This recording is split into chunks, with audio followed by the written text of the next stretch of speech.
Sally, you're muted.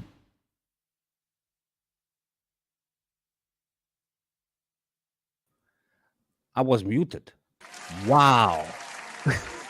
Welcome back, everybody. How you doing? My name is Sally, aka Hilas Prime, and I'm gonna do the intro again. No problem. I'm from Unix Gaming. Welcome back to a live AMA session. Today we have a big one. It's a game. It's called Incarnate. It's amazing. First time when I tested it, I was really happy, and it brought me back to my childhood. And then I met the team behind it, and then I knew why this game was so amazing. So, guys, without further ado, let me introduce to you Sham and Dirk behind Incarnate. Hey, guys, how you doing? Hello, nice to be here with you. Yeah, what's up? What's up? How you doing, Dirk? Sham, you do the same thing as I. Yeah, you was muted. How you doing, man? There I am. There, I was muted. I got it. I'm here. What's up, man? How you doing? I'm doing well. Thank you so much, guys, for joining, and I'm so happy that you're here. First, for everybody out there, when I first had a call, it was with Sham. Dude, it's like brother from another mother. I think we are literally on the same level immediately. We had a call scheduled for 30 minutes. We did 2 hours. Like, we couldn't just stop. And we talked a lot about your game, but also, the things that we have in common when it comes to the game. And Dirk, thank you so much also for joining, my friend. What's going on? How you doing? Doing pretty good here. I'm excited to get time to talk about Incarnate. It's definitely preoccupies the majority of my time, so it's always on the mind. we literally have him boxed in a room. You guys can see the bricks behind him. We keep him in there just to make sure that he's he keeps working. Man, I remember when I first had the chance to play like the first demo, right? And it really brought me back. And I will come to that why. And then you showed me like before the session, you showed me some screenshots and some things like, wow, like that huge improvement, like from immediately from my point on, amazing. Thank you so much for doing this amazing work. And we will come to all the details, but of course we want to know first of all, how are you doing? And can you tell me something about Incarnate, the team, first and foremost? Sure, yeah. So you got two of the founders right here. Two of the four founders actually. There's Dane, who is our art director. He's the guy that made the sky and all the other beautiful art in the game. I guess I can't say all the beautiful art, but the characters and all the design work. That's Dane. And then we've got Sean. He's our CTO. He's doing all the he's making like we're like, hey, here's this really cool feature, and then he actually makes it happen. So that's the four founders. And then we've got a great crew that we've built.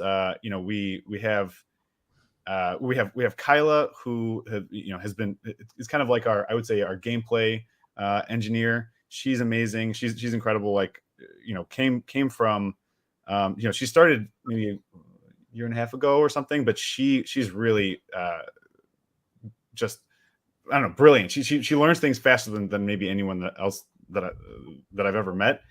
And then we've got Stu. Well, I definitely want to highlight Stu. We just had him on, a Twitch stream. He is a former like OG Blizzard. I wouldn't Blizzard artist. Yeah, OG Blizzard. And when I say OG Blizzard, I mean like he was literally the 6th hire at the company that would become Blizzard. And he worked on everything all the way up through like World of Warcraft. This like him telling the stories. I was sitting there. I was like, "This is ridiculous. You're working for me? Hang on a second. Wait, what?" Or when can we get you on the call, bro? Like, I know. Next time, we got you. Okay. Okay. It's a promise, bro. promise. He's okay. He's super fun, super chill. But I mean, like the stories he was telling, he's like, yeah, we almost ran out of money here, and like this company came and bought us, and then like, oh, like I did all the StarCraft buildings and I did all the Warcraft. I'm like, are you seriously? Okay. No, okay. Stu needs to come on the call. We're definitely gonna do this again. So but also tell me something about yourself, and of course Dirk, please. Yeah, I'll speak for myself, and I'll let Dirk talk about his experience. But yeah, I mean, I kind of came into this from just pure passion. Like I had an idea, or we had an idea for a game, actually a board game, that was like a mix between Final Fantasy Tactics and Magic the Gathering. Right? That was like the first thing, and then we realized like it's just too much. There's just too much for a board game. Maybe it could work. I don't know, but then we said, okay, that's a cool idea for a board game. Let's build the universe around it. And we spent at this point like 8 years building the universe, the story of the characters, the designs, and then we built the team. And like what I'm good at, I guess, is building a team. Like working with people, getting people to do their best work. I'm a national team coach for rock climbing. I grew up in my dad was a restaurant owner, so I know how to like scrape things together and make things work when things are tough. So that's me. And you're a gamer. And of course a gamer, right? Like, I mean, subtext on all of this is like I spend all of my other time actually gaming and playing games and Path of Exile and World of Warcraft, like, growing up. And yeah. We have a lot to talk about, I'm telling you immediately, right? Dirk, tell me something, man. Oh, I mean, yeah, I think what Sham's saying, like, we've done a ton of gaming together. I met him back in college. I think my camera's glitching out here. But you're able to hear me? Yeah, all good, Yeah. all good. Okay. All right, yeah, cool. So like I said, we met in college. Obviously, aside from just studying, we did a lot of gaming. I think back then was the Warcraft 3 days, speaking of Blizzard, which I know I couldn't rope Sham into Warcraft 3 as much as I did, which eventually turned into Dota, but we did a lot of Path of Exiling together. We played WoW together. So we've done quite a bit of gaming. And then Magic, don't forget Magic. Spent some deep time. A lot of time literally at the kitchen table with him playing Magic. And, wow. Man, cards everywhere. So much memories back. I'm telling you. I know. The analog gaming days, like, and this might actually lead into like the talks about the NFTs too, and just like a digital marketplace. But trying to manage like card collections, especially when it's two people together at the same time, we're like, all right, we're gonna fill your entire kitchen with every single card we have. And then somehow we try to keep like a mental inventory on this because we're like, all right, we got to do some trading this Friday now. We're like, I'm looking to put together this deck. So what do I even own? And like, I don't know. I feel like my brain. That's my Black Lotus, by the way. What's that? Yeah. Oh yeah. That's my Black Lotus, by the way. Yeah. Yes. I always felt like, all right, I'm gonna probably end up running out of brain space to try to remember my entire collection because. I don't know. You always gotta wonder, like, how much can you remember, and like how many important memories from like my childhood are just getting flushed out because I'm like, all right, I got 4 of this Planeswalker, 3 of this one. I'm looking to get this one. It's all up there, though, But yeah, look, I have a feeling that we literally grew up together. From what you guys are talking currently, like I literally went through the same thing. I remember buying my first, MGT, like the first deck ever. I was what, 8, 9. Yes. Like going to the store, like buying the packs, right? Holy man, and I can really completely. And that brings me immediately to my next question. And how came the idea of Incarnate, the name, the game? Like, how came it be? What was the inspiration behind it? Yeah, so I mean, kind of like we were saying, we had that initial inspiration of Magic. We wanted to mix Magic and Final Fantasy Tactics. So we had the like, okay, we want a board. We wanted it to be 3D. We wanted you to be able to like, in Tactics, I don't know if you remember the original Tactics, you could like mix classes, right? And so that was the initial impetus, I guess, for the way that we've designed our characters, which, each of our characters, they've got this like this mind, this body, and this soul. And it's physical, right? Like you can like it's really almost too physical in some ways, because you'll be like, there's like cuts off right here is like, that's the mind. And then like the soul is like your arms and your weapon, and then your body is like, down here. And you can physically mix these characters, and so it's not just their physical appearance; it's like their stats, it's the abilities that you can use each turn, and so like that kind of came from Final Fantasy Tactics, and then the Magic. Like for a long time, we had literally you had a hand, like you were actually playing like a deck builder, and that we just took out that complexity because it was just it just was too much. But we added it back into the way that we do equipment, their Eternals. So you really spend a lot of time figuring out what's the best, and the Eternals are, when I say equipment, they basically give you like a passive, right? You can when you shoot, do something extra, right? Do something special. And so that's where you really do the building. It still feels like deck building in a lot of ways, right? Because you have your 3 characters, they have their 3 parts, and then you have 6 Eternals. And that's a lot. That's a lot to it was kind of the idea, like when you're playing the card game, it felt like ideally you wanted to, throughout the course of the game, get out like, okay, we call them Eternals if you're these are like I guess it was magic, like enchantments, the ones that are permanent effects. And then we had like the temporary, just like sorcery essentially. But it kind of felt like you just wanted to quickly get out all your permanent abilities. And everyone's like, what if we just kind of bypass that and you just sort of started with all of them out? Right. So it still has that feeling of like building your deck or your build, I guess. And it just sort of like gets you going to where you, rather than taking the entire round to get your build going, you just kind of start that way now. Right. But wait. Yeah. So you tell me, like with all these different parts, how many combinations are there? Okay, so technically there are 16,000 different combinations of characters that you can make. I say technically because there's male and female versions of each one, so it's 8,000, but then there's male, female. But yeah, and that's not including any of the Eternals, right? So that's just the parts.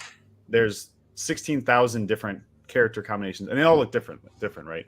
And of course they're going to share some similarities because it's the face is the same, and then. But it's nuts, man. It's yeah. No, you mentioned Path of Exile, and in the first conversation that we had, I'm a huge Path of Exile fan. Like since I think even the beta back in the days. Like it is today it is my favorite game. Period. And now you tell me like 16,000 combinations.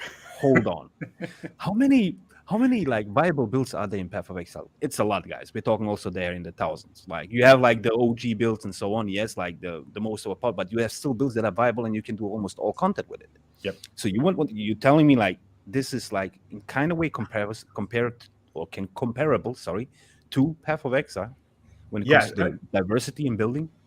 I 100% agree. Like when we were thinking about how we wanted to pitch this to people, to gamers, investors, just to get people to understand like what is this game? Because it's not something you just come into and you totally understand it right away. You want to get in and it's you'll understand like the basics, because all you can do on your turn is move and use one ability, right? But when we were trying to explain to people, we're like, listen, it's like turn-based Path of Exile. That's really what it kind of feels like, because like you said, there's so much build diversity. There's so many ways you can build your characters. Okay, well now you're gonna, not only can you build an individual character a certain way, but then if you combine them with another character that synergizes with that build, all of a sudden that changes the way that you interact. And it's like, we say essentially infinite. Like it really is. Like the possibilities are essentially infinite. But and it's started now too, because we currently only have 20 total characters, and then each of these mix and match to create, and then we have not even 50 Eternals yet. So like ideally we want Eternals to feel like you're buying card packs or whatever, where we're gonna have like sets and tons of them, and then obviously we're starting at 20 characters, but it's a gacha game, so we're hoping to end up in more characters coming. Wait. You said packs. I'm remembering immediately. Magic the Gathering. They constantly bring out new cards, new things. You're gonna do the same? Oh yeah, because the way I guess Eternals are essentially and maybe we can kind of pop them up here shortly to show you guys an example. But this is essentially like cards that you're going to get while playing. And each one of them is going to have its own, like passive effect for a class, and some of them can be used throughout all the classes. But yeah, they're not like too crazy to where we definitely plan on having a lot of these. In the same way that like Magic or Hearthstone every few months can put out 100 new cards for a pack. If we can get rolling that many, that'd be fantastic. No, but, yeah, we but even one already it's a game changer, right? If you think about it. Exactly. Oh yeah. And you get 6 on your character per character. Wow. You get 3 characters going, so you just imagine like the build you get going here.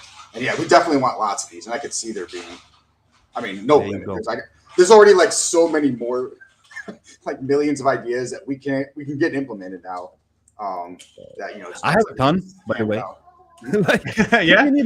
Let me know.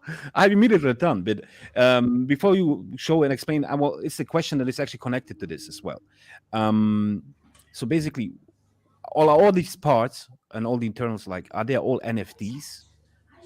Yeah. So that's a great question. Like, how does this all fit into the NFT, right? Yes. The concept is when you make a character, again, you have the 3 parts, and then you get once it's fully ascended, right? You fully leveled it up, and or at least 6 stars. Then you have up to 6 slots. You can then equip these Eternals, these cards, into those slots. So that'll give them the passive abilities that I was showing a second ago. And then you can further at the bottom, you saw those little like diamonds and triangles and whatever. You can equip focus. So those are basically like stats. I want to have more crit. I want to have more attack damage, whatever. So once you've made a character you like, okay, you can then convert them into an NFT so that you can trade them to someone else. You're gonna like this. Hold on. What? Go ahead. yeah. So basically, this is like go ahead, Dirk. First, then I'm going to ask. Sorry. I have a ton of questions. Please go ahead. I was going to say you're going to like this part because the idea comes very much from Path of Exile. You know, when you use a Chaos Orb, aside from just being your main currency, when you actually use them, you're sort of locking in the item because you can no longer upgrade from that point for the exchange of getting like an extra little bonus from it.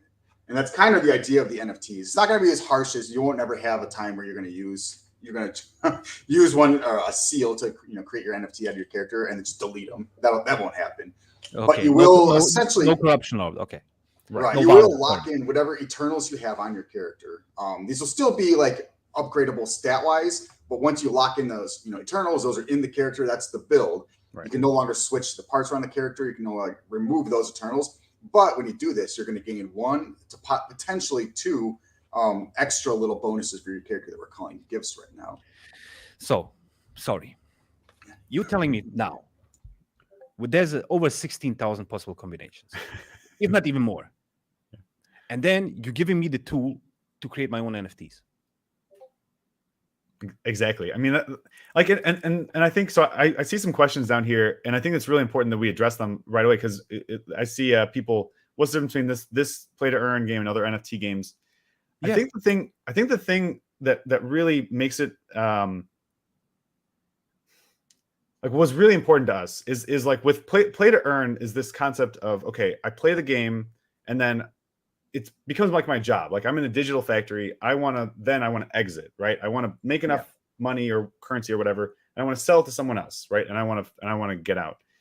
I don't think that's sustainable. I don't think that's like no. Not for every economy, certainly. And we're seeing lots of things happen, that kind of validate that. Based on that, by the way. Yeah. Right. Exactly. But so the way we're thinking about it, like going back to Magic, I keep coming back to Magic because I really like this idea of ownership and collecting. Like that's what you're doing, right?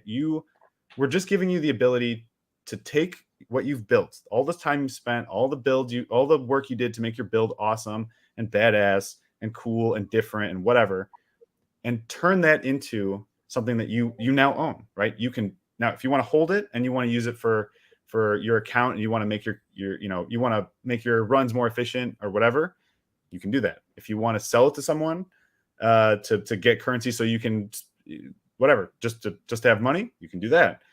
If you want to, like trade it to someone else, you can do that. Like you own it. That's the point, right? It's not about the exit. Like the exit potential is there, but that's not what you're there to do. Yeah, all these collectible games like Magic or like any Clash Pokemon, of Clans, whatever. Yeah, whatever, people always say like, "Can we trade? Can we trade?" And it's always the answer is no because they don't want to. No one wants to get their collection built up that fast, or for whatever reason, it's just never allowed. So we're not only will this allow trading finally in a collectible game, but it does it in a way where we're not even like. It's not like you're trading something that we own. Like, oh yeah, you're signing that thing that says you don't own anything that you have. It's actually all belongs to us, but we'll allow you to trade something you don't own. No, this is your NFT. You can do whatever you want with it. You can trade it on our marketplace or not. You can trade it wherever you want to trade it. So we're actually letting you, whatever work you put into the game, and you seal it all up in your character, like that's yours, and you can do with it what you want. So we feel like this is a pretty generous way to actually give to the player here. Oh yeah. Look, before I come to my next session, I just remind once the game goes live, what do I need to start playing the game? Yeah, so this is another thing that we thought was really important. So right now, if you want to play like today, by the way, I see people asking like, can I play the game? Yes, you can actually. we had a small mint, we call it a primal mint. So there are NFTs out there right now that you can already import into the game. They're builds that Dirk, well, just Dirk basically at this point came up with. There's 125 of those builds. If you have one of those, you can play the game right now, right during closed beta. As soon as it goes live, open beta, which is in a couple months, not very long, you don't need anything. You don't even need a wallet, right? You can literally just start the game, totally free to play.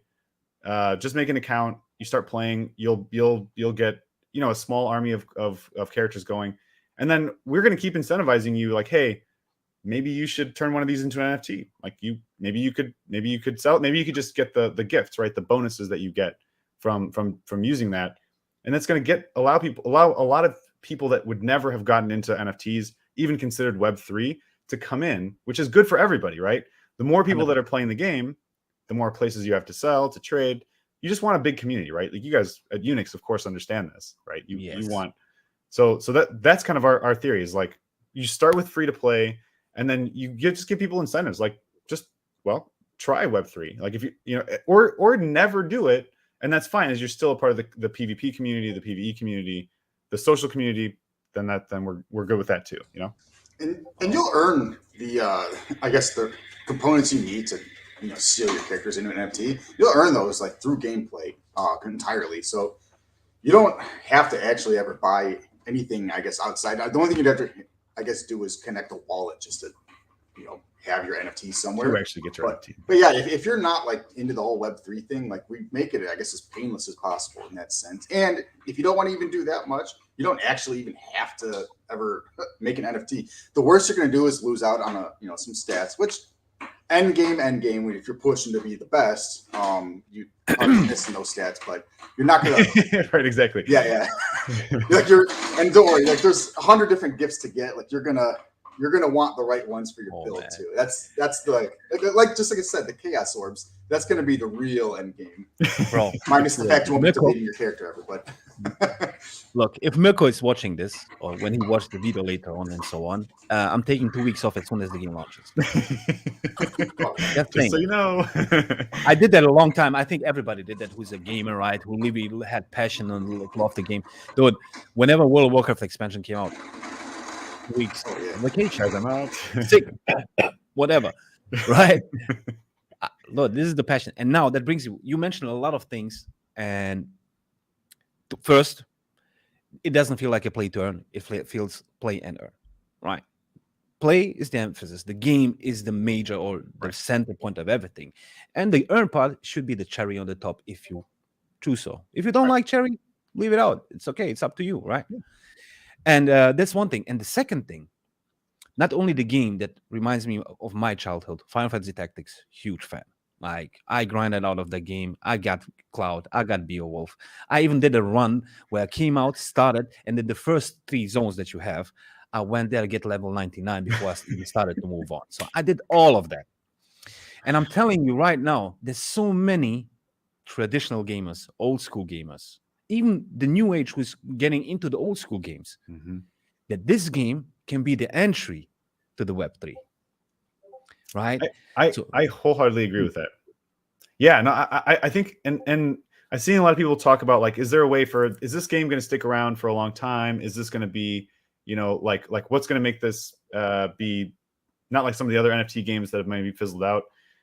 I mean, we didn't design this in like the very original design had nothing to do with NFTs, right? We think this is a great technology for facilitating trading. That's the main idea, right? Is the facilitating trading, allowing for people to actually own their time. Like, we call it play to own, but I love the play and earn. I think that's a great way to put it. But I mean, we literally have 3 feature-length film worth of script for the game. Like, the game is full story. Like, we're spending time and effort and money in making it into not just like, I'm not going to rag on any games, but just like sprites that don't do anything.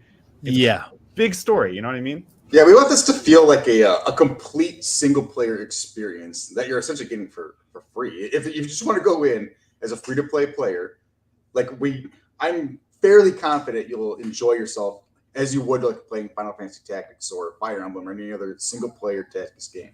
I think I'm hoping that we can, at least compare to them. Dirk, should I start?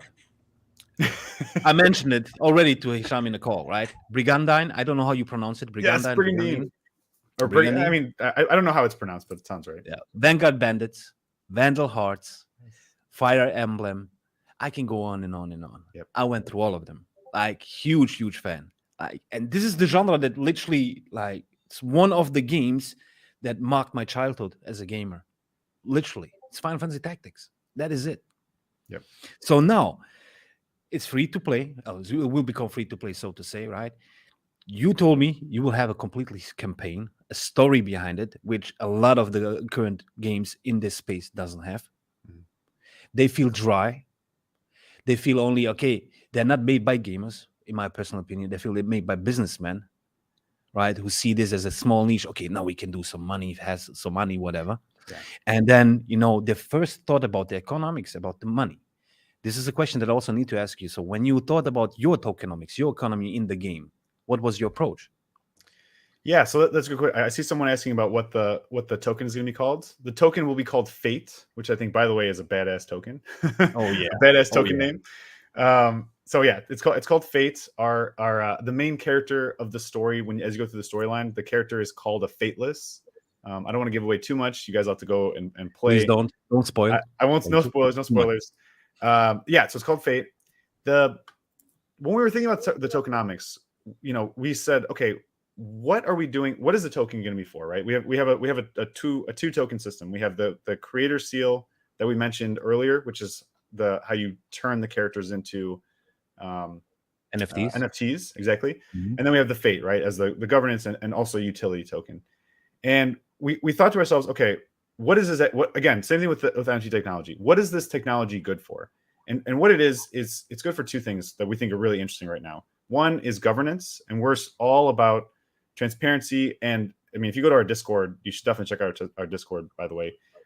All day, every day, we're just talking about like tweaks to the game, and we listen. Like, it's not just like we hear, oh, someone says we should change this, and we literally today we were talking about a nerf that the players asked for, and it's probably going to go in. Like, so that's one thing. And then two is we wanted to make sure that we gave people that invested their time, their energy, their money into the game had a real like a leg up in getting involved early. That's the main thing, right? So for example, when you convert your character into an NFT, it costs, like I said, the creator seals based on the rarity, and then the Fate. And then once you have one of those NFTs, you are basically you're like higher in the line for getting involved in anything else that we do later. You get airdrops, you get Fate drops, you get, when we do land sales, and we haven't even talked about like some of the amazing things that we're going to be doing with land, but all those things like that's what it's good for, right? It's if you just have a currency that is just like, okay, we've just made up value, that will go to zero. It's just a Ponzi scheme, right? Whoever gets in first is going to be able to exit fastest, because they'll bring in the most people, and then they'll exit, and then it'll crash. And that's what we're seeing, right? Is people just making up value. It has to have utility.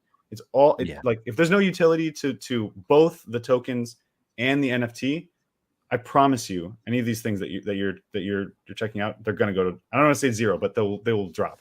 Yeah, but okay, good question. On top of that, when we talk about, it will be a limited supply of tokens. Yeah, exactly. Limited supply. So for the creator seal, it's generated and burned on use, right? So that supply.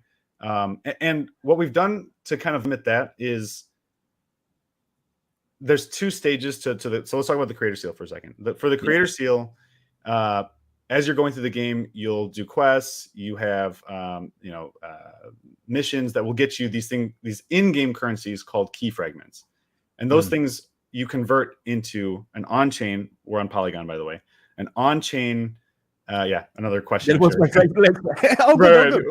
Just throw it in there. An on-chain currency called the creator seal. But you will be able to use those in-game currencies for other things. We want to make sure that they have utility in game. Nice, that's good background. We want to make sure that they have utility in game, so that you don't only want to be doing farming them for creating your NFTs, essentially, right? Yeah, Exactly. And then the Fate one, 250 million cap supply. If you actually check out our white paper, I don't know if I have I'll put the link somewhere. We're gonna put all the links in the description, guys. Yeah, exactly. The Discord, the website, everything, all the socials, all of that will be in the description. So don't worry. But yeah, but we have the breakdown of all the tokenomics. Who we're giving, what we're giving to private investors, so that we can actually, make the game, and then what we're gonna do during the public sale, which is upcoming. All that information, it's all open and in the white paper for anybody to check out. Thank you so much, Remy. Could you please one more time blend in the question? Thank you. PvP guilds will also come in the future as well. In roadmap, if you read the Incarnate white paper, right? Yep. Yes, sir. Yeah, I mean, like, I'll let Dirk hop in on guilds, for example. We've done kind of a lot of different things, but for PvP, so Blue Bear, he's actually a moderator. Shout out to Blue Bear. Yeah, shout out to Blue Bear. He's a beast. There's so much work just like in the community, but yeah, the PvP in the game, we already have or had a working prototype for it, right? It functioned, and there were just like too many bugs for us to release initially, because with PvP you want it to be perfect, as I'm sure. PvP is tricky, bro. PvP is tricky. Like, it wasn't even balance bugs. It was just like we had like some silly bugs because we needed to fix some core like engine mechanics. Okay. Once 16,000 combinations, Sham, I think PvP should be tricky. How did you? It will be. So here's. It never felt really imbalanced, surprisingly. Like, Sham and I played a lot of games against each other, and I always felt like there were so many options to try out. And it was actually very fun. It didn't entirely play how I expected it, but it was almost more fun. It's very much a game of where you're spend a lot of time essentially just setting up your board, because once the action starts and you actually get into battle, it's done quick. Like, you'll kill people very quick. But the initial, like, I guess, jockeying for position is so important and very fun, because you're like, oh, you're moving here. Oh, I know what you're trying to do. You're trying to set up for that apocalypse kill, aren't you? Okay, well, I'm going to put your positioning, right? Yeah, oh yeah. And then once you get that position, bam, it comes down quick. And the games felt very satisfying, though. I never felt like, oh, I guess you just did that move and everyone died. Like, it always felt like I earned my death if I lost, or vice versa. Well, wait. But I remember back in the days, and sorry, I know I'm a little bit smiling off, but telling me that positioning is important, but there was terraforming, kind of, right? Yes. Yeah. Oh, we didn't yeah. even talk about that. Yeah. What's on top of that? Yeah, so I mean, like, so if you look behind Dirk, for example, he's got the well level, and you can see that it's the well level. You can see that there's like the slight little ridge there, and then like it's a big edge. So the original design was that everything was just like this square, this basically like chessboard, right? But then we basically unlocked our level editor. We basically like upgraded it. We made it way more flexible, more complex. And so now the levels can be it could be like there's big holes in the middle. There could be a wide spread out level, and obviously PvP levels will be very specific and balanced and stuff like that. But but you can literally terraform. So like you said, you can raise the terrain, and then if you're in a high position, you not only do more damage, 10% per height you are above somebody, which is a lot. 10%, right? Maximum height.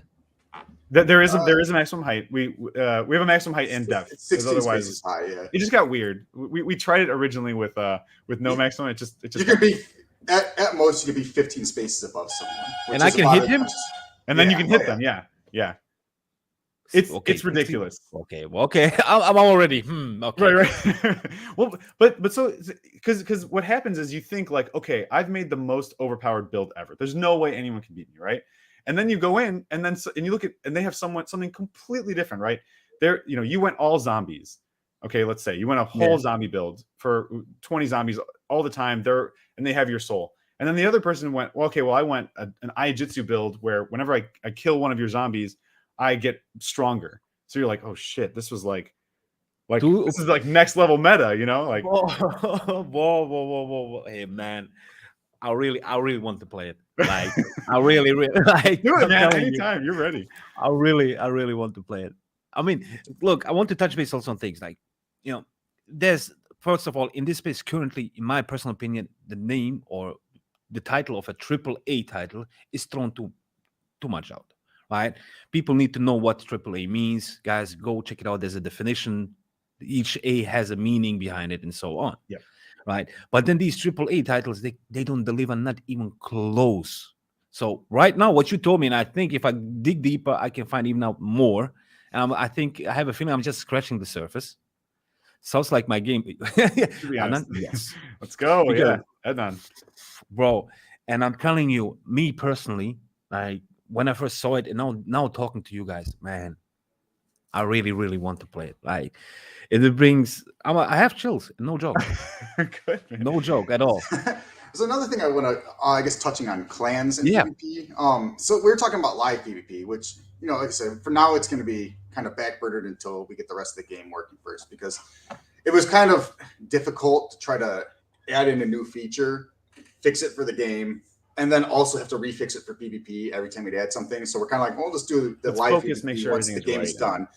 But what we do plan on getting in before then, at least to tide people over, is I guess clan PvP, which is going to be not a live PvP, but it's going to be a system where essentially everyone can join a clan. When you're in a clan, you'll be able to bring in one of your clan mates as like a, kind of like a Final Fantasy Tactics, where some missions you'll get like like Orlando as like a helper who just kind of goes along. You don't control him, but he'll just go along and just crush Yeah. things like that. It'll be like that. You'll get to bring in one of your guild mates as a little helper who's going to go off and start, It will killing be. stuff in the map. He will be controlled by AI. AI. Yeah. Okay. And we currently have this right now too. Story wise, there's like the 5, I guess we call them the exalted, Yeah. kind of like the main character incarnates of the story, and you'll get them as helpers as you play through. But once you get to end game, you're no longer going to have them. Instead, you'll get clan mates. But when you bring in a clan mate, you're going to also have an enemy clan essentially invade you into the level. And so I guess another game I really love that I haven't brought up so far, aside from like Path of Exile or just card games, is Dark Souls.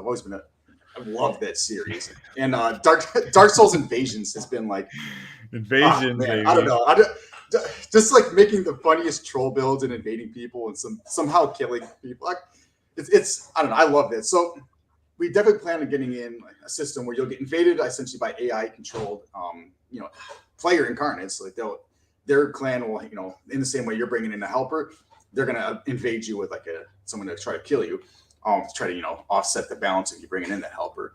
But then down the road, once we do get live PvP working, we definitely want to get a system set up where you can be that live invader. And I've tried to make sure all the maps will support this in a way where you'll have a lot of fun controlling your one guy and trying to snipe out the enemies.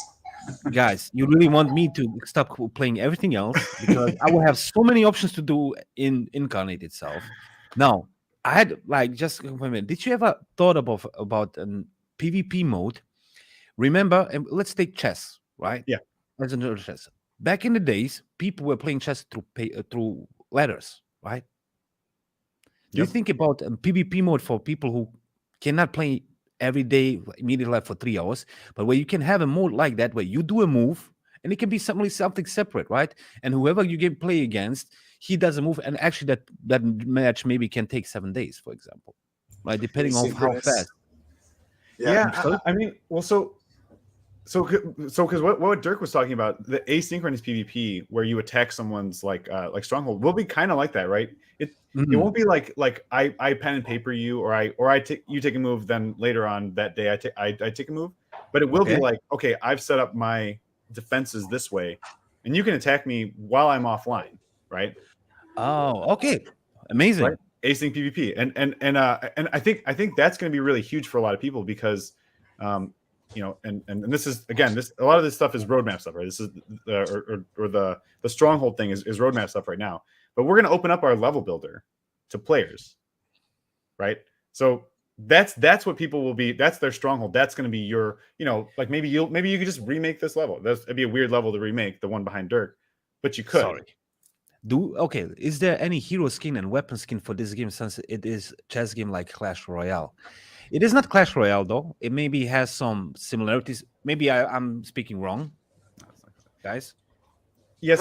We do, so yeah. Well, I guess if we have a different mind, I guess for Royale system. I'm not too familiar with Clash Royale. I know like Clash of Clans in the system. Like what we will have the ability to make bases later on. And then if you're asking about skins and for weapons and characters, not available yet. But this is definitely something that's on the very soon to get implemented. It's one of our burn mechanics, basically. So you'll be able to fuse. Let's say you have an NFT character of some build, right? 3 different parts, and then you have another one, and you want to get the skin for one of the parts. You fuse them, and then you can unlock the skin. So again, it's not done yet, but that's coming. Yeah, but when you fuse them, you will burn it also, right? You'll burn the crappier one. You'll pick which one to burn, basically. Perfect. And then again, we also do have I guess a concept for a Royale system, like a battle Royale system, where we do want to have like a 4-way death match where it's kind of a free for all. And this is going to come in for NFTs only. The idea being that when you create your NFT character, like I said, you're kind of locking in your build. So whatever Eternals you decide to give them, those are going to be there. You can still, like I said, upgrade stats and whatnot to make your character stronger. But then also the gift you're going to get from creating this NFT character, that's also locked in. And maybe you didn't get the gift you wanted. There's 100 of them, and it's going to be random. So you don't get the gift you want. And none of them are useless, but obviously there's ones that are going to help you build a lot more than others. Maybe you just don't care about this character, and you like the actual character. You didn't get the gift you want. You'll be able to take him into this battle royale, and it's going to almost be like a hardcore mode, like where it's a permanent death essentially. You're going to go in. If you die, deathmatch. Your NFT is burned. You'll keep the character. But in the same sense, if you do like hardcore and Path of Exile, you die. You keep your character in softcore. So this way you'll keep your character, but you'll no longer be an NFT. You'll lose your gift. You can now remove any Eternals you want to remove. And then from there, you can, try to bring them back. But if you win the deathmatch mode, you'll get a second or third gift, depending on how many you already had. So it's a way to kind of Endgame. Further power up your character. True endgame. Escape from Tarkov. Yes, yeah. And like Apex Legends and all that. Yeah, it's kind of like that. Love the thrill. I will not say I'm an adrenaline junkie, no, but I love Escape from Tarkov. That feeling having it in it. I love it. You have literally covered almost every kind of player, so to say. There's for everybody something. Now, regarding the level builder, will that be kind of an NFT itself? Can you trade your base? First, and second of all, how you choose the tiles? Will you have unlimited things like, okay, I can use whatever tiles the game offers me, and I can do whatever I want? So this is still in development. I'll explain like kind of our thinking on it, and then I'll give you kind of like where we're leaning. But the main thing that we wanted to make sure is that it wasn't only NFT players that would have a stronghold.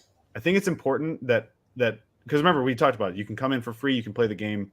We want to make it so that you can, that even as a free-to-play player or a player that doesn't subscribe to Web3 or whatever, you can come in and you can make a stronghold. Now that stronghold will not be the one that you don't just like freely get an NFT, but we do want to make it so you can that players can make NFT strongholds. So some of the thinking that we have right now, and again this is like in discussion of like exactly how this will work, is that maybe your guild needs one core NFT stronghold to start, and then you can build. As long as you're in a guild, you can build one. Kind of like in the outskirts of it, right? That'll be part of your guild, but it's not an NFT. Like until you, in the same way that you can't trade your characters until you make them into NFTs. It's the same thing with the stronghold. Okay, and then you'll yeah. Go ahead. No, please. I interrupted. Go ahead. And then you'll have like I mean, I can show you guys our current level builder. It's a little bit like how the sausage is made, but it's really cool. Like what it actually does. It's a powerful tool. It's not meant for I guess the general public to use. You have to know how to use it. Right. So I've got this slab right here, right? Okay. And like if I want, you won't like players won't just like get this. They won't just be like, okay, cool. Now I can do anything I want to because I can go I can be like, all right, give me expand and everything. We want to essentially give you like a plot of land, and this is potentially Okay. also where NFT. And then maybe you'll say, okay, well, let's say I want to make a pyramid. Right, so I can raise this, and then I go into the inside, and I can raise this. Right, so you can, of course, as an Egyptian, I have to make a pyramid. So, but the idea will be that you'll be designing from your slab, whatever slab we give you, and again, this stuff is still in development, and we want to work with the community to figure out what would be the coolest and what would what would work best. Then you would say, okay, cool. I want my characters to set up on these 3 spaces, and then there's restrictions here, because let's say you made it so it's impossible for the enemy to come attack you. Well, we can't allow that.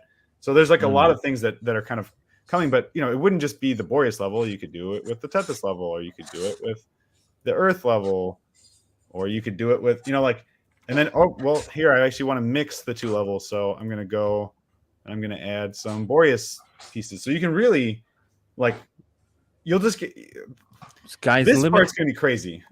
I can immediately see it. I mean, we have really awesome questions from the chat.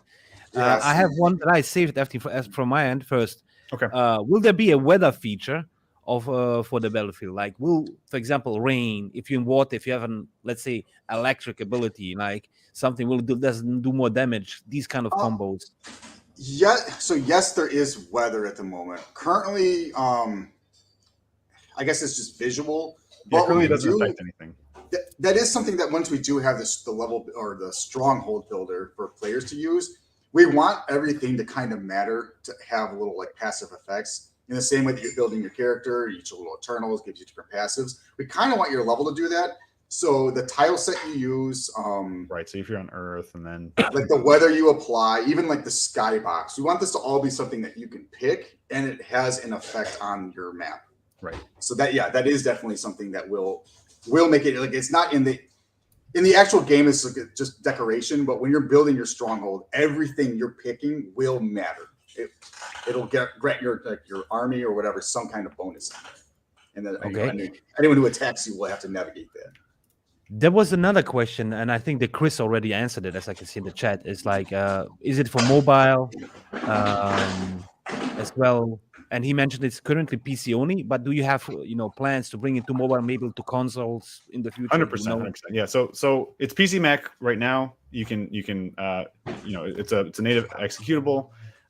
We do our goal is end of year for mobile. So Android, and then assuming the App Store doesn't give us too much trouble. Apple is notorious for making it a little bit difficult, but that's our goal right now. And then console, we haven't spent a lot of time focusing on console adaptations, but it's certainly not out of the question. It's definitely not in the short term roadmap. But if people are desperate for a PS5 or desperate for whatever, then of course we listen to the community. That's our thing, right? As we said. I will touch base on listening to the community, because I think there's a huge part, especially as a game developer, to run a successful game, to have a successful game. But John RP had also a good question regarding obstacles. Can you bring that up, Remy, one more time? Which one? Oh, okay. There you go. Are there any obstacles like boulders, trees, etc., in the Battlefield 2 that have that affect the attacks of your characters and can be used in your advantage? Dirk makes all levels. I'll let him. Right now, originally it was added in as fencing, but they definitely are being worked as walls and obstacles. It'll be spaces that you can't go onto. That'll have a big ice pillar or rocks or There's also field effects in the game, where there's lava fields that come from lava geysers, and you can smash the geysers and stop the flow of lava. That all exists. And then the way you can use the terrain is anytime you'd have let's say these rocks or even just a regular space, anything that's taller than your character, you can kind of snug up against it. If you're in the space next to it, and as long as that's kind of between you and an attacker, you use that for cover, and you'll take half damage. So definitely using the terrain is very important, especially the cover feature, because obviously, anytime you can just take half damage based on positioning is very important. Wow. It's at the core, it's still a tactics game, and obviously the most basic tactics function you can do is like stand here by this terrain feature to get a bonus. And your facing that's also definitely matters. I prevalent. don't think we ever mentioned that, but if you're some abilities shoot out in different directions, so they you have to face this way so that your beams go like that. But also if you're behind somebody, you have a higher crit chance and you do a bunch of extra damage, right? Backstab damage. So yeah. So, bro, I'm telling you immediately, you have a lot of build diversity. We said to currently over 16,000 combinations if we take into consideration male and female, right? Then you have the positioning, the movement. Then we have depending on where you're facing. Then we have the terrain. How many different approaches, how many different kind of things you can do, and wow, so if you think like a build is OP, you just find the right angle, you're good. Just find the strategy. I mean, and that's the thing. Yeah. I think that's something that we really found was highlighted when we did PvP, when we were testing it initially, is we were like, oh, for sure this is going to be super OP and there's no way around it. And every time we'd be like, oh well, but what if I did this, or what if I use this strategy, or what if I get myself in the corner, or what if I do these different I raise myself up and I make it so I can't be pushed or pulled or whatever, right? All of a sudden it was like you just find these new tactics, this new meta, and it never felt like there was like it never felt in the couple months that we were testing it, nothing ever felt stale. It was just like no build ever rose to the top as just like this is the perfect build, even combination of characters. And I think one thing you mentioned that we have like something for like everybody. I think something important to highlight also is that we do have an auto feature. So literally, if we have a couple of players that came into our stream and told us that they literally play the game. They come into a level, they click the auto button, and then they see if they win. And if they win, great, and they move on to the next part of the story. And if they don't, they go, okay, well, let me try some different combination of characters or some different combination of Eternals. And he's gotten through most of the game. The one guy that was talking about it, I forget what his name was, but he's gotten through most of the game just hitting auto, right? And maybe it wasn't efficient and the fastest, and maybe he lost some battles he shouldn't have. But you can if you just want to come in and hit auto, you can farm. And if you're really good, you'll set up teams that can auto and they can do it quickly because they have a high win rate. Yes, exactly. Yeah. Exactly. Like I've got because I run the game in the background. I'm not now, but a lot of times just when I'm working on it, I'll run my actual account in the background and just auto farm stage after stage after stage. Usually it takes a few minutes. I'll tab, hit replay, and then go back to work. So it's definitely one of those kind of games too. Obviously, if I'm pushing difficult content, your own tactical decisions usually are going to be much better than the auto. But wait. It's certainly an option. And we've seen our testers put together like some Eternals that you would never normally use that are using to great effect with the AI from autoing. But wait, I was so the auto feature will only be in the campaign mode or in the PvE mode, not in the PvP mode. It'll be in PvP too if you want. Both? It'd be risky because it's you're not gonna. You might not win. I mean, it's the same AI that computer or the enemies use when you're playing through the campaign. So it's usually move towards the nearest vulnerable enemy, do an ability. PvP, that's a great way to get yourself trapped, yourself murdered by the other team. Yeah. But if that's how you want to go into it, then go ahead. But you can even go that route right now. You can actually act like you are the AI and act like you were like doing the people will not take you serious. Yeah. And then all of a sudden you switch up like hello surprise. Yeah, you Trojan horse them. You throw out your big tank. And they're like, and they come in, and you're like, "Oh, looks like you wasted all your cooldowns. Now it's my turn." Yeah, it feels like kind of Wukong, Wukong in League of Legends. Like he has this ability where he can leave a clone and he gets invisible for 2 seconds. But there's so many people that just stand still, and people think that he's a clone. And leave him alone.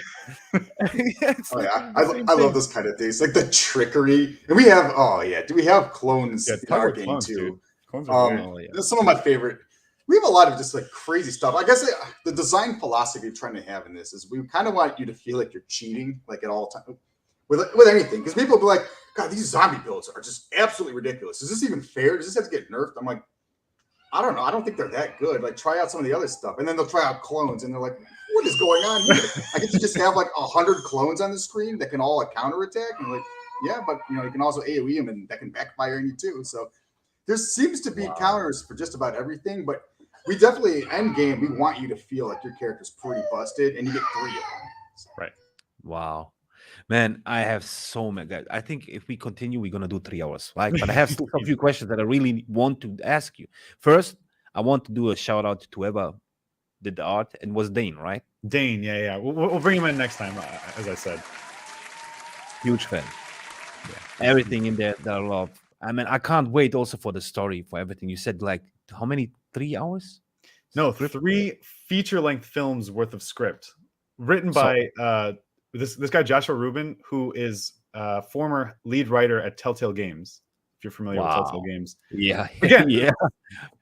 If you've ever heard of Telltale Games and you like story, I mean, it's so good. Like I'm not a script writer. Like we were good at like coming up with the universe and like that kind of stuff.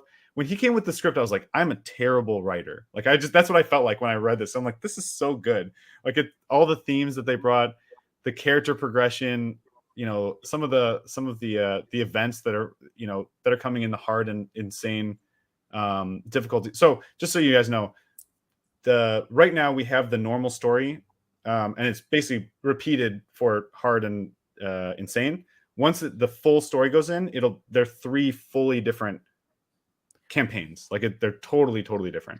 So you start up like Diablo 3, you end up like Path of Exile. So basically, yes, exactly. Yeah. You said it, man. That's basically. I love the change that they did, like getting from repeating 3 times the same to go. You know what? You do it need only once. You have 10 acts. Go ahead, have fun.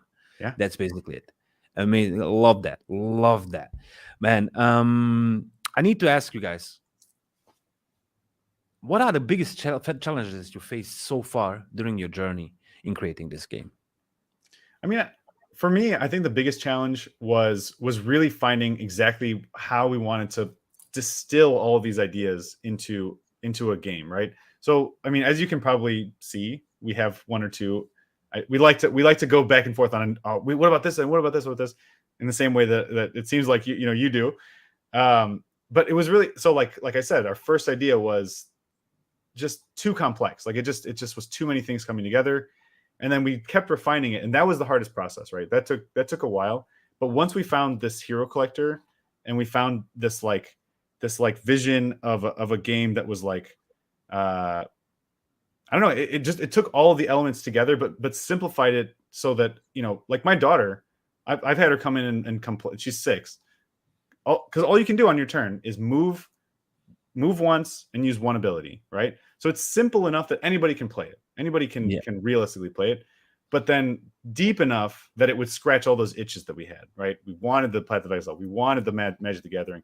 We wanted, like to be able to collect these huge collections of characters. And that was the hardest thing. Like it was really finding that balance, because it's easy to feature creep, right? It's easy to say like, we're going to do, we're going to do everything. But once it gets down to like making it happen, and putting it all together and making it feel cohesive, that takes, and of course it's not just me, it's the whole or us, it's the whole team coming together, telling us, hey, this is too complex, this is weird, this doesn't work. The community coming in saying, this is too hard, this is too easy. And so I mean, I don't know if that really answers the question that well. It was the longest process. It does, right? Sometimes for people, depending what kind of project they take on, right, it is the coding, it is all these things behind, but at the end it is that everything fits together. Mm-hmm. Like it not only fits together, that it made sense, right? Like if you do something, like I agree. Now, because you're right now in this history, what thing inspired you to produce this kind of game? I think we mentioned it at the beginning. Maybe I can try to reply on that question if it's okay. Yeah, perfect. Let's do it.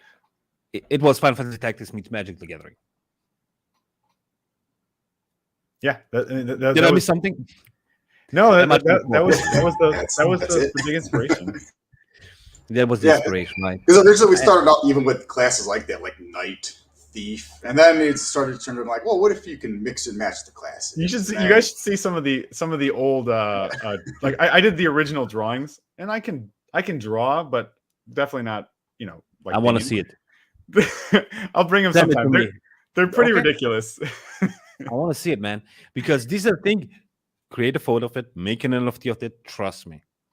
We'll say also this started as not a video game. It started as an actual board game we were working on. Mm. But we kept running the problem of like we wanted to have a board where it was like Final Fantasy Tactics where it's a 3-dimensional board, and we wanted to have that feature for I guess a board game where you could raise and lower spaces. And we kept trying to play around different ideas where you'd maybe just write down the height on the board or maybe set up tiles. And like this, we just kept thinking like man, this is way better as a video game. And we even came down to like the idea of like, well, what if you had like a giant like iPad Like as 200 the pounds board? of like. And we're like, this is just too much. Like, what if we just made the video game? Which was, I mean, we knew it was going to be a big like undertaking getting into it. Like, what if we just make it a video game? But it certainly has been quite the, I guess, journey in that sense because we didn't even decide to make it like an easy video game, like a 2D game. Right, You know, right. going full 3D and with all these mechanics. It's definitely, I don't know, it's been a learning experience, but I think it's come along as something that I genuinely enjoy playing it in my own time. Like I've got Elden Ring,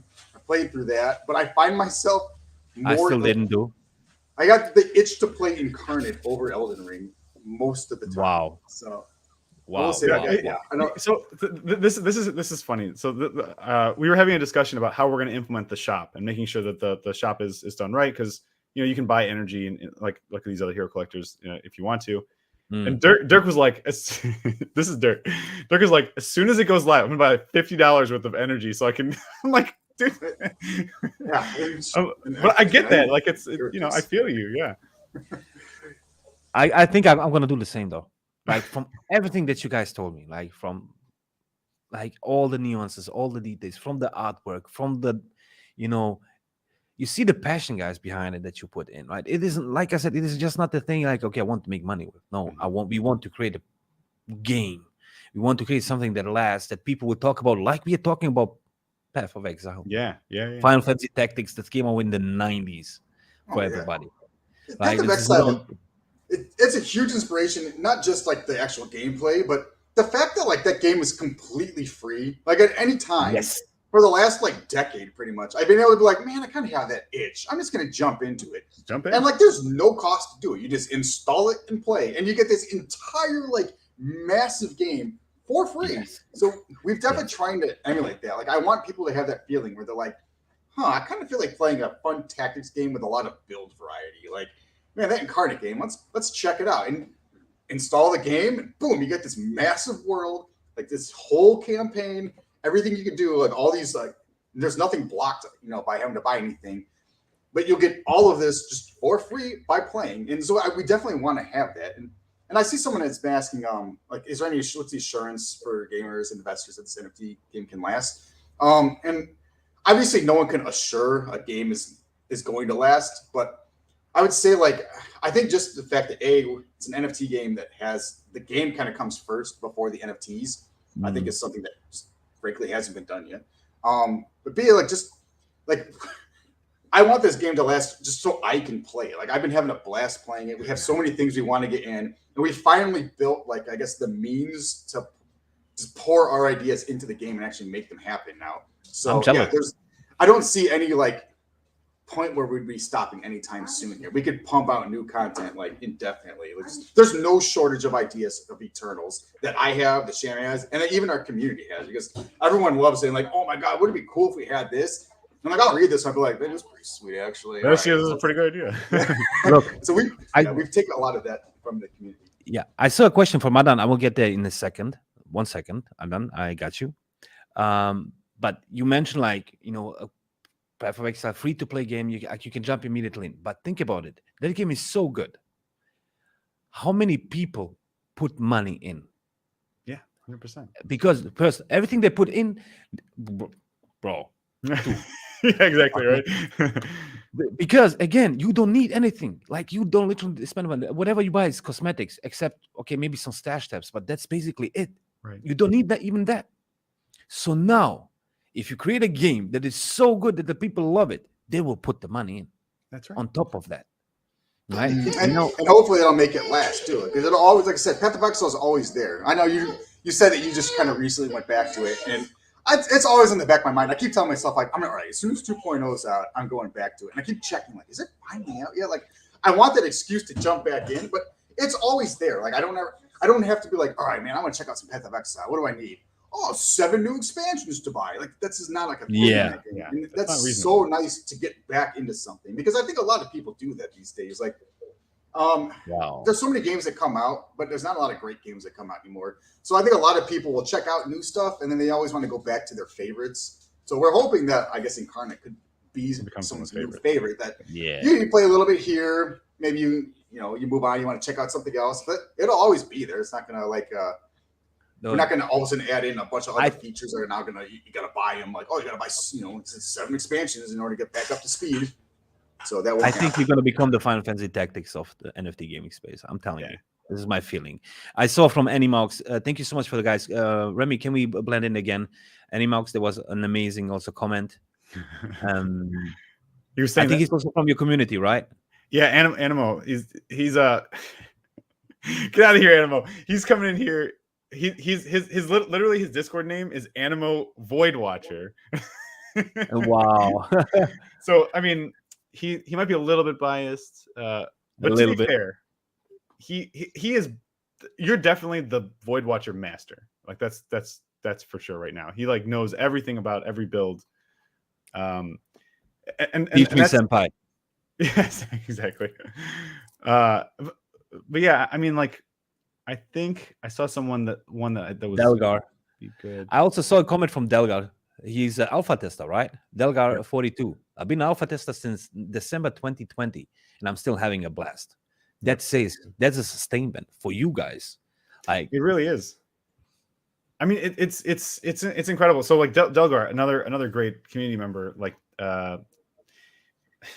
you said, since 2020. But the thing that's really impressed me is, so obviously we're spending a lot of time making the game, and we're having conversations, and I'm doing things like this. But a lot of the testers are playing all the time, sometimes multiple accounts testing for us, and they're just because they love the game so much. They really like what we're doing. They give us feedback. We use that feedback. I mean, I think going back to what Dirk said, we've really just built like a Lego set almost, or we built Legos, like the concept of Legos, right? And one now, of my favorite toys as a kid, though. Yeah, and now not only can we build whatever we want, but once we get to the point where we can give the level builder out to the players, they can build whatever they want, and that's when I think it's gonna really, really explode. I think this initial phase is going to be about building, people understanding what is Incarnate, who are these characters, what's cool about them, how can I play the game, and then the next phase will be like, okay, now that I understand that and I think it's cool, now I can be a part of that universe, really build as a player. I can really build and expand with the game. And I think that's why we're going to have longevity in a lot of these other games. I agree. First, chat, I will ask, thank you, Adnan. I know I promised you. Is running a guild will be beneficial for a player on all those fronts in the game? Like, so yeah. Yes, definitely. Aside from being able to get a guild mate as a helper, there's going to be a boss fight specifically for being in a guild that will give you, I guess, resources. And there's going to be a shop where you're going to get a guild currency by doing stuff with your guild mates. And then there's an exclusive item set that you can buy from this shop. So yeah, if you want to have access to, like, I guess, all the rewards that come with being in a guild, you definitely want to be in a guild. If you just don't want to do that, then you don't have to. You can just sit that item set out. There's 18 or 19 item sets total. So if you didn't want to have that one, then I guess no big deal. I think you are kind of missing out, though, to be honest. Like I think that's what they're saying. You're definitely gonna want to have. You'll want to have the helper too, and at the very least, like, you're not going to have to do stuff live with guildmates, but you'll just want to be in a guild just to get a helper and to have your character helping other people too. Nice. Nice. Guys, I know so many questions in there. I know you guys also starting to get hyped. And that's why I told you even on the Twitch stream, I couldn't wait for this AMA. Yes. I told them on the Twitch, I'm really, big fan of the project, but also big fan of you guys, the people behind the project. Make sure to check out the Discord. Go in there. All these questions that you have that we maybe not gonna have time to answer them. I think I'm actually sure they're gonna, answer you on the Discord. And yeah, please make sure check out the Discord and everything. I have personally maybe 2 more questions left, if that's okay. Let's do it. Yeah. I know Magic the Gathering. I know Final Fantasy Tactics. So if we exclude these 2 things, top 3 games all time for you guys. I would say, okay, so I'll do one. We'll go back and forth. So okay, one. Okay. I'll include myself in. I'll jump in. Okay. All right, you go first. You go first. Me first? Oh, come on. Yeah. Okay. Okay. Well, let's exclude Path of Exile. No. Let's exclude also Path of Exile. Yeah? All right, because we've been talking about it a bunch. Suikoden. Ooh, that's a good one. Suikoden is a nice one. Like building up that castle. One of my top ones. I'm not sure if I can say this is my top one, but this is what sprung when you said that. And that's why this is this is a hard question. But when you said that, the first thing that came to my mind is actually Brigandine. I spent so much time playing that game. I played it so many times, even with the Jester. Yes. What was the freaking name? I forgot the Jester's name. I think I remember there was a Kador. I think Kador. Yes. Kador was the guy with the bull, the skull. And and then the guy with the green. It was greenish, as I remember. Holy crap! Yeah. I mean, I gotta go back and play that game now that you brought it up. But I mean, I remember spending so much of my life playing that game and just I don't even know what I was doing. I could play it over and over and over again. You know why?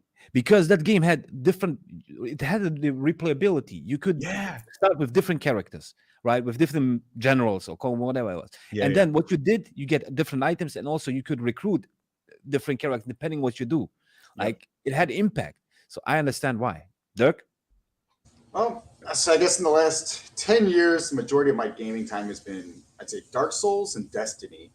And then whoa, you got me there. Destiny, it's actually pretty big on that. I don't normally play a lot of first-person shooters that much anymore, with the exception of that. Just because the whole world, I don't know. I just love that world, and it's more than just like a shooter. We share so many things. They literally have this. Every time we're like, all right, we're gonna have this really cool concept, and then a year or 3 months later, Destiny will be like, we have this expansion. It's gonna be in the Black Pyramid. We're like, what? Are you kidding me? It's the same. There's a spy. There's a spy, guys. Yeah, there's a spy. There's a spy in there. Maybe it's Dirk. 100%. Dirk, is it you? Yeah. I think it's Dirk. Okay. And then I'd say an old school. And then I guess a third, an old school Tactics game was Shining Force. I think I played through that 7 times. Wow. There's so many characters in the game, so there's so many different ways to play through. All right, this time I'm going to use only centaurs. This time I'm going to use all the crappy flying guys, and so it was definitely I don't know. That's one of the things I really love in these kind of games too, is when you do a fresh playthrough. And depending on who you use, will influence the tactical decisions you get. The way you play the game completely changes. So while you're playing the same game, it very much feels like a different game.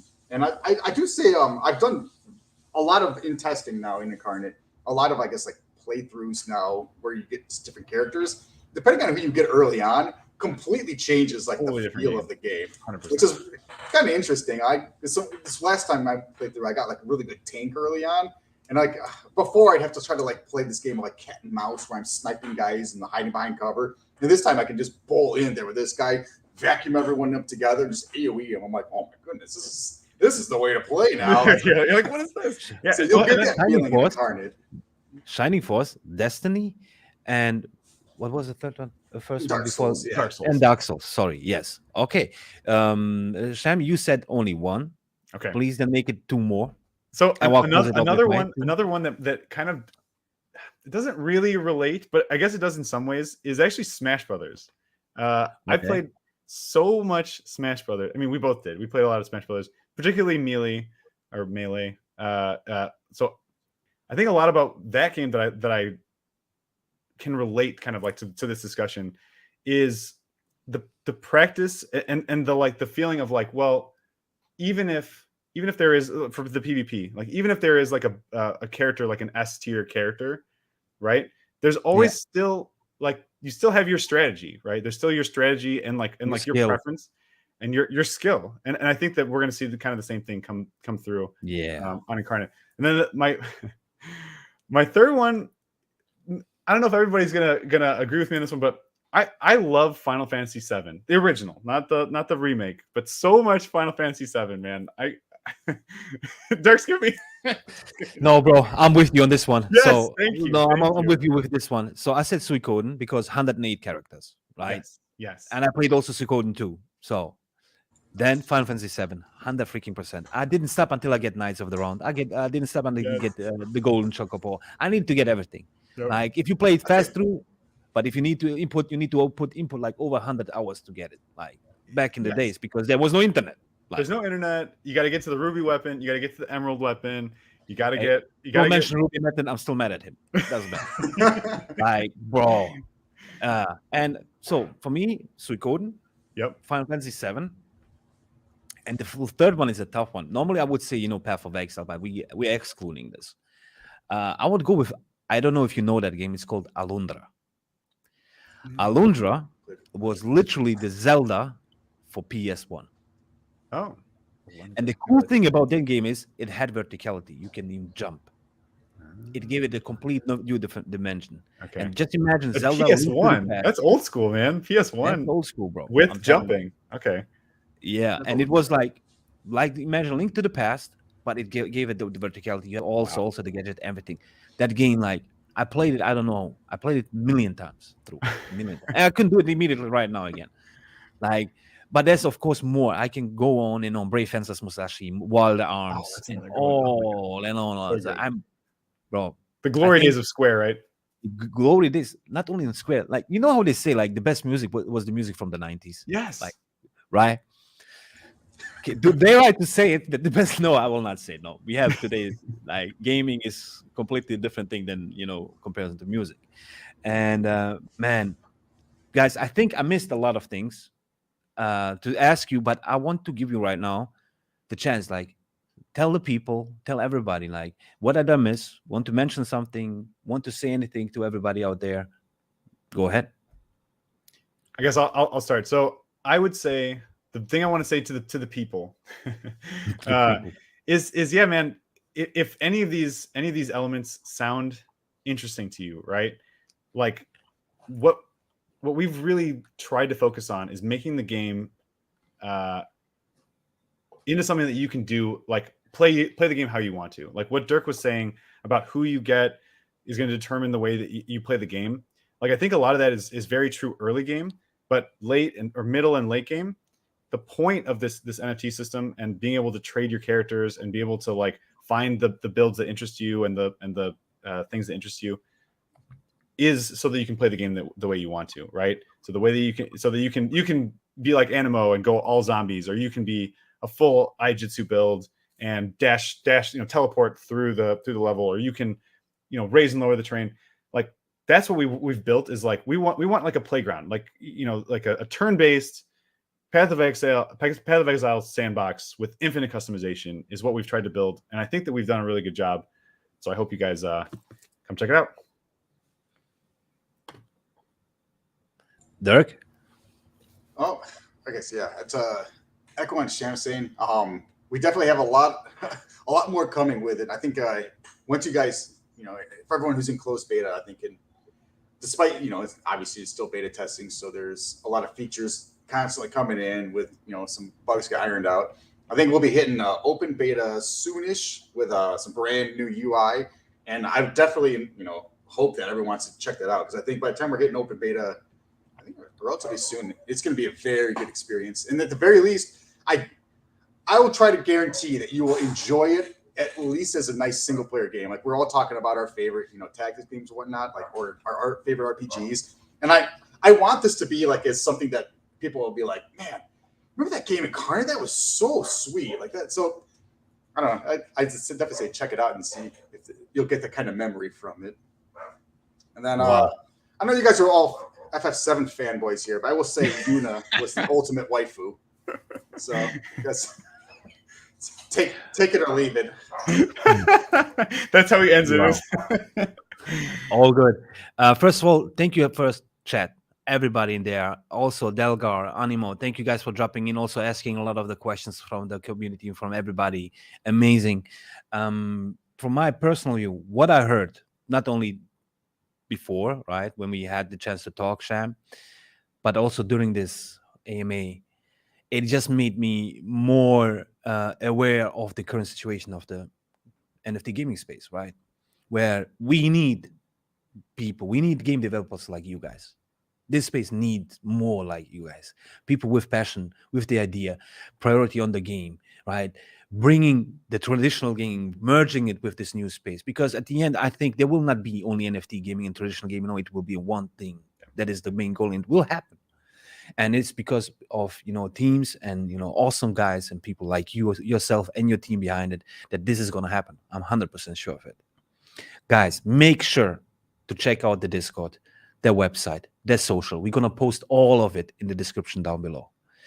Thank you, Dirk. Thank you, Sham, so much for being here today. I had a blast, and I'm telling everybody we're going to jump on a call, if not later today, next week. We're going to geek the F out. I'm not allowed to say the F word, but you can read into it. And I want to talk more with you guys. I want to talk more about what your game bring to the table, and what are the possibilities of this amazing space where we are in that changed our lives. Look where I am. I'm sitting right now here in a chair talking with people about games, and I'm enjoying it. Living it, man. Like, for real. Thank you so much, everybody. Solly, this is absolute pleasure, man. Thanks. I mean, it's so good to connect with you and the Unix community and everybody else out there that's going to check this out. Man, it's just absolute pleasure every time we talk. Like you said, we're gonna geek out. It's gonna be super soon for sure. Just I don't know, man. Best friends. Like I feel like I said, brother from another mother. Man. I'm telling you. I think we've just scratched the surface too. There's so much to talk about. So I can't wait to keep on with this down the line here. Let's do it. And guys, of course, if you want to know more about Unix, make sure to check out our socials, our website, Discord, YouTube. We have so much to come. Launchpad, Marketplace, an app, and much, much more. But of course, again, Incarnate. Check them out. They're freaking awesome. From my end, Sham, Dirk, Chad, everybody. See you soon. Bye. See you soon, man. Thanks.